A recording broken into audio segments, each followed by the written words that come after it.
बांके नगर की मिट्टी में अर्जुन की जड़ें इतनी गहरी थीं कि उन्हें लगता था इससे उखड़ना मौत के समान होगा।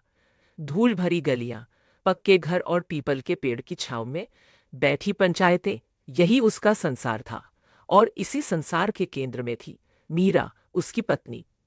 मीरा, जिसकी आंखों में बांके नगर की भोली शांति और विश्वास बसा था।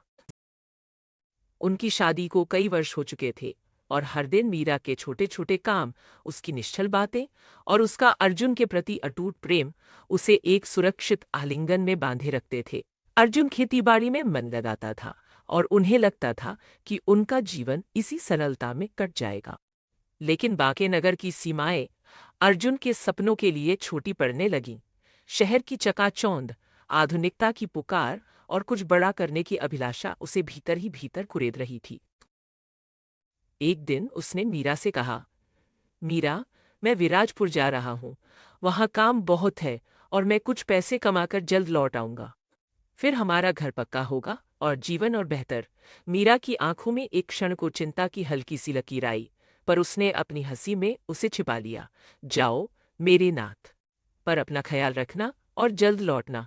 उस दिन की विदाई में एक अनकहा बोझ था जो अर्जुन के कंधे पर था, और मीरा की आंखों में विराजपुर बांके नगर से एकदम विपरीत था। यहाँ की इमारतें आसमान छूती थीं, सड़कें गाड़ियों के शोर से गूंजती थीं और लोग हर पल दौड़ते नजर आते थे। अर्जुन ने अपनी मेहनत और लगन से जल्द ही एक बड़ी कंपनी में अच्छी जगह बना ली। उसके हाथ में पैसा आया और उसके रहन सहन में भी बदलाव आया। वह अब बांके नगर के मिट्टी सने कपड़े नहीं पहनता था, बल्कि चमकते हुए सूट और पॉलिश किए जूते उसकी पहचान बन गए थे। मीरा को वह हर महीने पैसे भेजता था और फोन पर लंबी बातें करता था, जिसमें वह बांके नगर के खेतों और मीरा के रोजमर्रा के कामों का हाल पूछता था। पर धीरे धीरे इन बातों में एक अनकही दूरी आ रही थी। उससे विराजपुर की चमकदार दुनिया खींच रही थी। और फिर उसकी जिंदगी में श्रेय आ गई। श्रेय, जो अर्जुन की ही कंपनी में काम करती थी, आत्मविश्वास से भरी, आधुनिक ख्यालों की लड़की थी।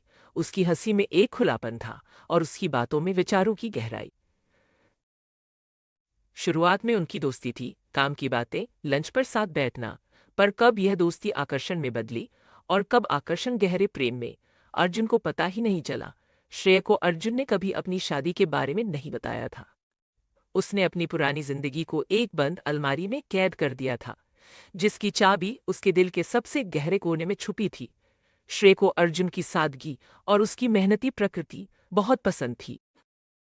वह उसे एक सच्चा, ईमानदार इंसान मानती थी, एक ऐसा पुरुष जिस पर आंखें बंद करके विश्वास किया जा सके। प्रेम गहरा होता गया और एक दिन श्रेय ने अर्जुन से शादी का प्रस्ताव रखा।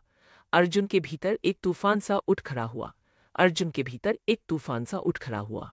एक तरफ बांके नगर की मीरा का भोला चेहरा था, जिसने जीवन भर उस पर विश्वास किया था। दूसरी तरफ श्रेय की प्यार भरी आंखें थीं, जो एक नए जीवन की आस लिए उसे देख रही थी। उसने एक क्षण के लिए सोचा कि वह श्रेय को सच बता दे, लेकिन श्रेय को खोने का डर इतना बड़ा था कि उसने अपनी जुबान सील ली। उसने हाँ कह दी। विराजपुर के एक छोटे से मंदिर में उन्होंने बिना किसी धूमधाम की शादी कर ली। यह दूसरा विवाह था, एक छिपा हुआ सत्य जो अर्जुन की आत्मा पर एक भारी बोझ बन गया था। अब अर्जुन की जिंदगी एक नाजुक धागे पर टिकी हुई दो नावों जैसी थी, जो एक साथ चल रही थीं। बांके नगर में वह मीरा का पति था, एक साधारण किसान जो शहर में पैसे कमाने गया था। विराजपुर में वह श्रेय का पति था, एक सफल पेशेवर जो एक आधुनिक जीवन जी रहा था। वह हर हफ्ते बांके नगर जाता था, खेतों का जायजा लेता, मीरा से बातें करता और उसे विश्वास दिलाता कि वह जल्द ही स्थायी रूप से लौट आएगा।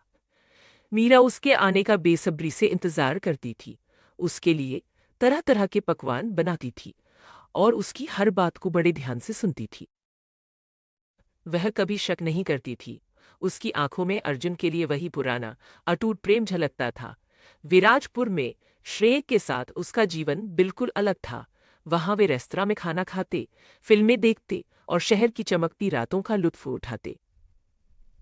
श्रेय के साथ बिताया हर पल उसे एक अलग ही दुनिया में ले जाता था, जहां वह अपने पुराने जीवन की जिम्मेदारियों और बोझ को भूल जाता था। लेकिन यह भूलना क्षणिक होता था। रात की खामोशी में मीरा का चेहरा, उसके विश्वास से भरी आंखें उसे अक्सर सोने नहीं देती थी। वह जानता था कि वह एक बड़ा अपराध कर रहा है और इस अपराध का बोझ उसे हर दिन भीतर से खोखला कर रहा था। कुछ समय बाद श्रेय ने एक बेटे को जन्म दिया। कक्षम एक प्यारा सा स्वस्थ बच्चा, जिसकी आंखों में अर्जुन ने अपने जीवन का सबसे बड़ा सच देखा। यह बच्चा, उसके दूसरे विवाह का प्रमाण, एक ऐसा राज था जिसे उसे हमेशा के लिए मीरा से छिपाना था। बेटे का नाम उन्होंने अंश रखा। अंश की किलकारियां और उसकी भोली हंसी अर्जुन के दिल को सुकून देती थी, पर साथ ही उसके अपराध बोध को और गहरा करती थी। वह दोहरी जिंदगी जी रहा था, एक पिता की, एक पति की, पर दोनों ही जिंदगियों में एक बड़ा झूठ था जो कभी भी फट सकता था। यह दोहरा जीवन एक सतत तनाव बन गया था। एक बार मीरा ने उसे बताया कि उसकी छोटी बहन की बेटी की शादी विराजपुर के पास ही कहीं तय हुई है। आप आओगे ना? मीरा ने मासूमियत से पूछा था। अर्जुन के दिल की धड़कनें रुक सी गई थी।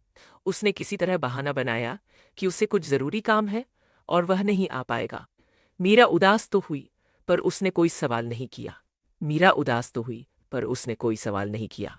एक और बार श्रेय ने सुझाव दिया कि वे एक छोटे से गांव में छुट्टियां बिताने चले, जो विराजपुर से ज्यादा दूर नहीं था।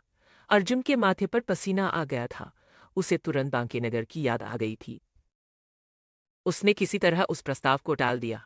ऐसे छोटे छोटे किस्से उसकी रोजमर्रा की जिंदगी का हिस्सा बन गए थे, जहां हर कदम पर उसे चौकन्ना रहना पड़ता था।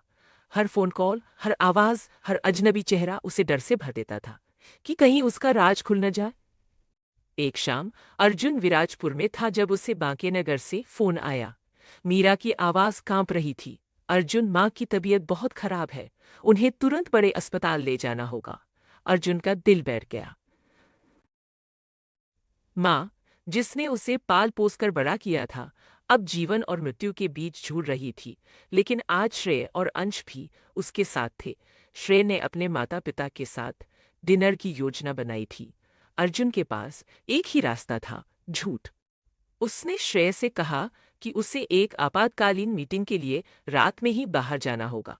श्रेय ने उसे समझा, वह चिंता में था। वह रात भर गाड़ी चलाकर बांकेनगर पहुंचा।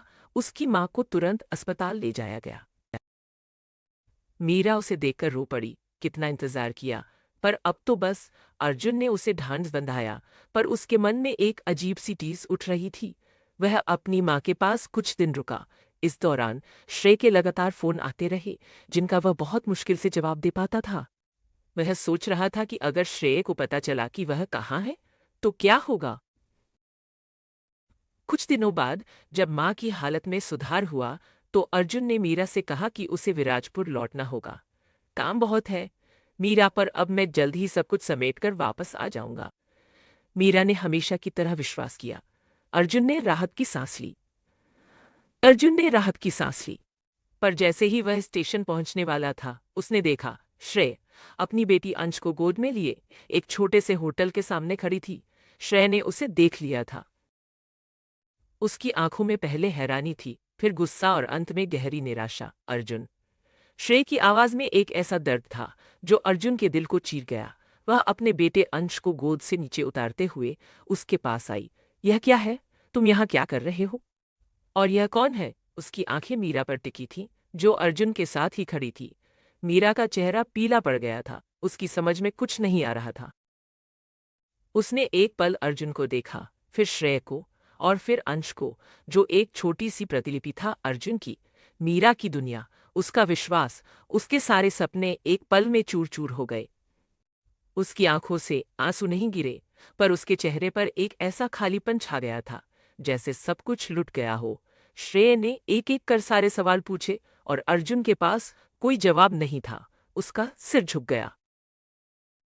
मीरा ने धीमे स्वर में पूछा, कौन है यह अर्जुन? अर्जुन, और यह बच्चा? उसकी आवाज में एक भयावह शांति थी। अर्जुन ने कांपते हुए कहा, मीरा, श्रेय, यह अंश है, मेरा बेटा। और फिर उसने श्रेय की ओर देखा। उसकी आंखों में वही दर्द था जो मीरा की आंखों में था, जो मीरा की आंखों में था। उस पल अर्जुन को एहसास हुआ कि उसने सिर्फ दो औरतों को धोखा नहीं दिया था, बल्कि उसने अपने ही जीवन को झूठ की ऐसी बेड़ियों में जकड़ लिया था, जिनसे अब निकलना असंभव था। सूर्य बांकेनगर के आसमान में ढल रहा था। उसकी सुनहरी किरणें अर्जुन के चेहरे पर पड़ रही थीं, पर उन किरणों में कोई चमक नहीं थी। उसकी आंखों में पश्चाताप का अंधेरा था। श्रेय ने अपने बेटे का हाथ थामा और बिना कुछ कहे पलट कर चली गई। उसकी चाल में दृढ़ता थी, पर दिल में एक अटूट दर्द। मीरा वहीं खड़ी रही, जैसे कोई पत्थर की मूर्ति। उसकी दुनिया ढह चुकी थी और अर्जुन उसे वापस नहीं जोड़ सकता था।